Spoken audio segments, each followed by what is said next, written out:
Welcome back everyone to part 2 of Tensor Basics. We just saw how to convert NumPy arrays to PyTorch tensors. Let's now see how we can create tensors from scratch completely within PyTorch. Let's get started. Okay, here we are in the same notebook we left off at in the previous lecture, and we just saw how to convert NumPy arrays into tensors. Before we continue into creating tensors from scratch, I want to quickly point out the differences between torch.tensor with a capital T versus a lowercase t. And if we create a couple of cells here, I'm going to create a variable called new array and say np array. Let's just go ahead and say 1, 2, 3. And often it's a point of confusion for beginners, the difference between torch.tensor with a lowercase t and torch.tensor with a capital T. Let's go ahead and examine the differences here. And really the difference is just the data type and what gets converted. So essentially, we already saw that here in this new array, we can check the D type of this NumPy array, and it's a 32-bit integer.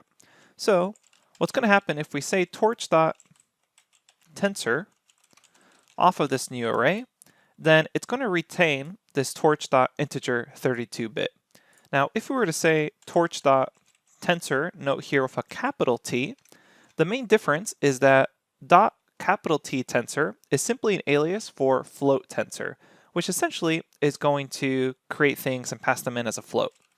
Which means if I pass in that same array, note that it's going to report back that now, notice there's a decimal point here, and this will convert it into a floating point. So if I actually check out here, my tensor is equal to torch.tensor new array, and I say my tensor and check the D type of this, then it's a 32-bit float. So torch.tensor, it's actually the same thing as calling torch. And there's another function called float tensor, and that's actually the exact same thing. Tensor with a capital T is essentially shorthand for float tensor. If you just call .tensor for lowercase t, it will infer the data type from the original object. Now, as I mentioned, instead of actually converting NumPy arrays to PyTorch tensors, often we're going to be creating tensors from scratch. So let's go ahead and see how to initialize tensors.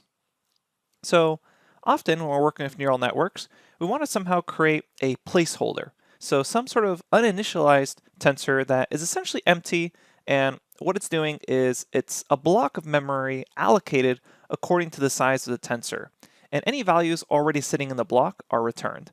And it looks a lot like just creating a tensor of zeros, but really the idea behind this is to create kind of a placeholder ready for information. And what we can use here is torch.empty and then the actual dimensions we want. So we can say I want an empty 2x2 tensor. And so you'll notice here we get values either extremely close to 0, such as 4.9 times 10 to the power of negative 31, so it's an extremely small number. And the reason it gets reported by this, or like this, is because of the way computers have limits on storing floating point accuracy.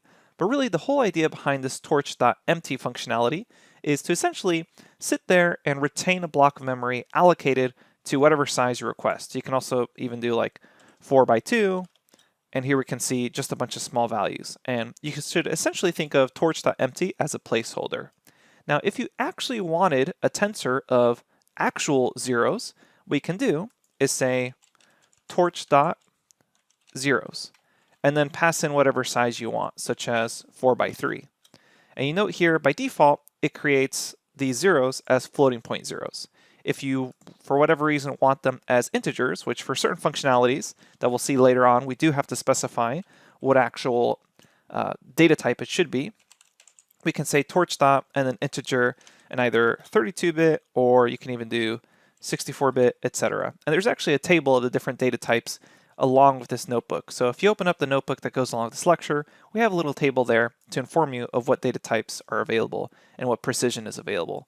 For certain networks, you don't want to retain that much precision because it really bogs down training time, and sometimes certain functionalities within PyTorch just won't accept precision as far as 64-bit just because of the way the network actually works. So keep that in mind. You may be seeing this D-type argument pop up in later lectures. But the main idea so far is we have this kind of placeholder, empty, which looks like a bunch of really small values. Sometimes they appear to be huge, but you should think of this as just just holding this block in memory. If we actually want zeros, we should go with torch.zeros.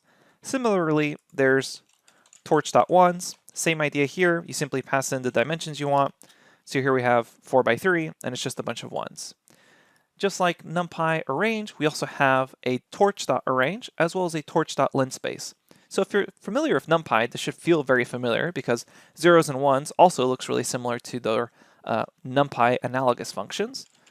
So the other ones I want to show you are torch arrange. So if you ever want to arrange values, you can say from 0 to 18, and then maybe take them in step sizes of 2. And you can see here we have 0, 2, 4, 6, 8. And very similar to a NumPy array, we can also reshape a PyTorch tensor. So you don't have to learn that much different syntax besides the fact that you're calling torch instead of NP. So now we have this tensor here.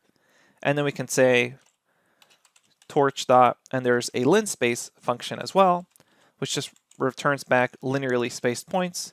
So I can ask for 12 linearly spaced points from 0 to 18, and I get back those results, and I can also reshape those into whatever shape I want, such as 3 by 4. No, 3 times 4 is equal to 12 here.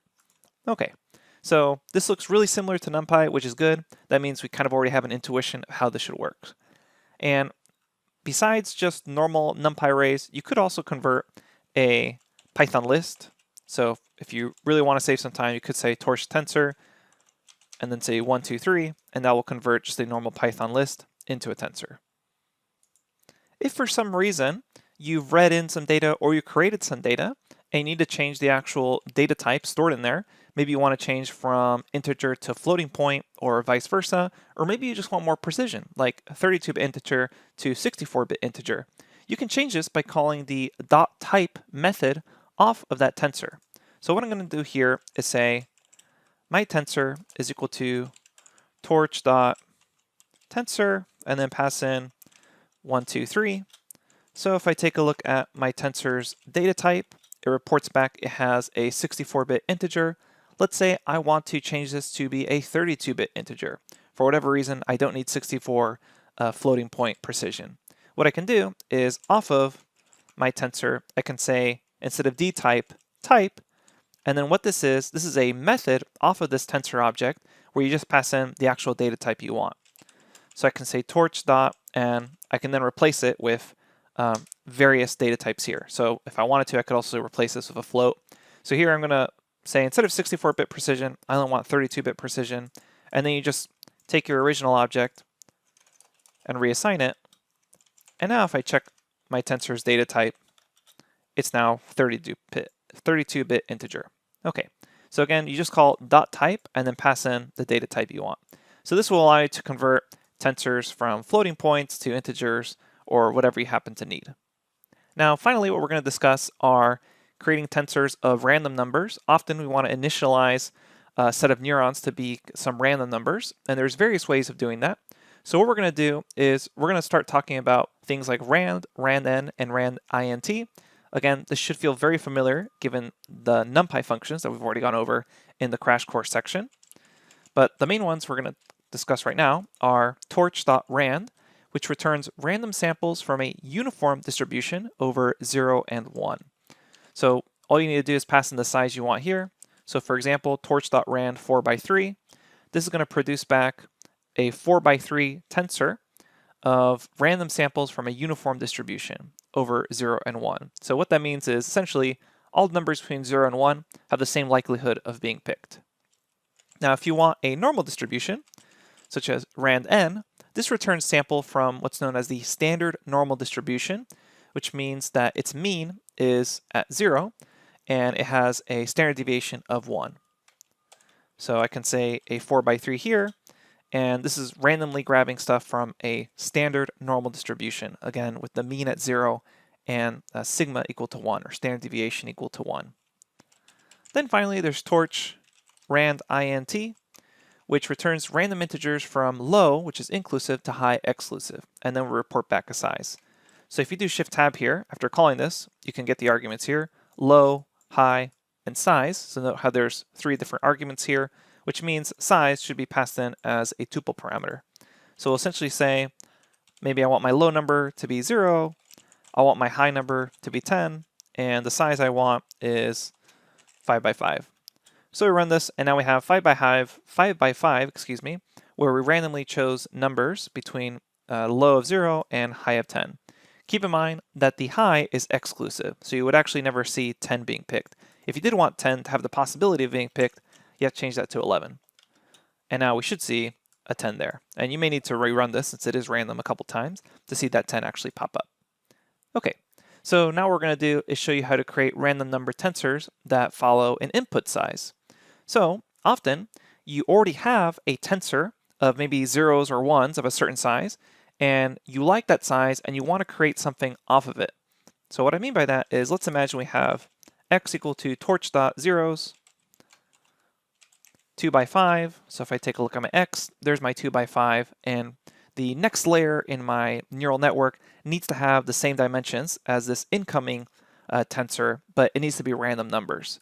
And instead of having to call things like x dot and then call the shape and having to remember, okay, it's 2 by 5, what I can do is say torch dot rand underscore like, and this will produce back, given the shape of x, the rand function. However, it takes in the automatic shape parameter from that incoming tensor. And there's an analogy for each of those. So there's rand n like, and again, all it's doing is it's grabbing the shape off this incoming torch tensor that we're passing in. So there's the x, and then producing either the rand, which is the uniform distribution, rand n, standard normal, and then we can also do, as you may have guessed already, rand int underscore like. But here we have to pass in the low and high as well. So you pass in the input first, and then you say, okay, I want my low number to be 10, and then, or excuse me, low number to be 0, and high number to be 11. Run that, and then it produces back this 2 by 5. So there's likes here that associate with their originals, rand, rand_n, and rand int. And all this does is, you don't need to pass in the shape. We get the shape from the actual incoming tensor. And finally, to end this lecture, the last thing I want to discuss is actually setting the random seed.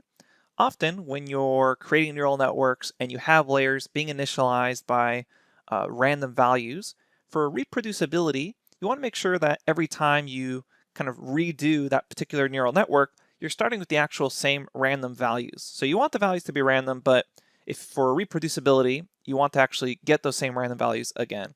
Especially if you're following along with me and I want to create some random values, I want to make sure that as you're following along, you also get the same random values. So to do this, we can actually set a seed. So what we can do here is we can say torch dot and then pass in manual underscore seed, and then you pass in some seed value. So the seed is just an arbitrary number that you choose. So it doesn't really matter what integer you choose here. And often people choose 42 because of Hitchhiker's Guide to the Galaxy. It's just a reference to that. But that's to say this number is a completely arbitrary choice. The main part that's important with this number is that you choose the same number every time if you want reproducibility. So go ahead in the same cell that I'm putting this in, type out torch.manualSeed and choose the number 42. And then let's go ahead and say torch.rand and then say 2 by 3. So when you run this, if manual seed is in the same cell, then you should get the exact same random numbers I do. Keep in mind, if I actually call .rand again and run this, I'll get back a different set of numbers each time I call torch.rand. However, if you're running this in the exact same fashion that I did with these three cells, one right after the other, notice here I have in 70, 71, and 72, you should have also gotten the same set of random numbers for each three of these cells. However, if you ever want to reset, essentially, if you keep running these, you'll keep getting back different random numbers. If you ever need to reset, all you need to do is you can delete these cells. So I'm going to remove those again and just rerun this manual seed set. And as long as they're in the same cell, and that's the easiest way to go about this, is have your seed setting in the same cell as your random torch or random tensor being created, then you'll have this exact same output each time. So as long as you keep running this, it doesn't matter how many times you run this, as long as they're in the same cell, you should get back the same random values. Okay, so that's it for creating tensors with PyTorch from scratch. Notice it looked a lot like NumPy. We had the ones, the empty, the zeros, and then those random values. Okay, thanks, and I'll see you at the next lecture.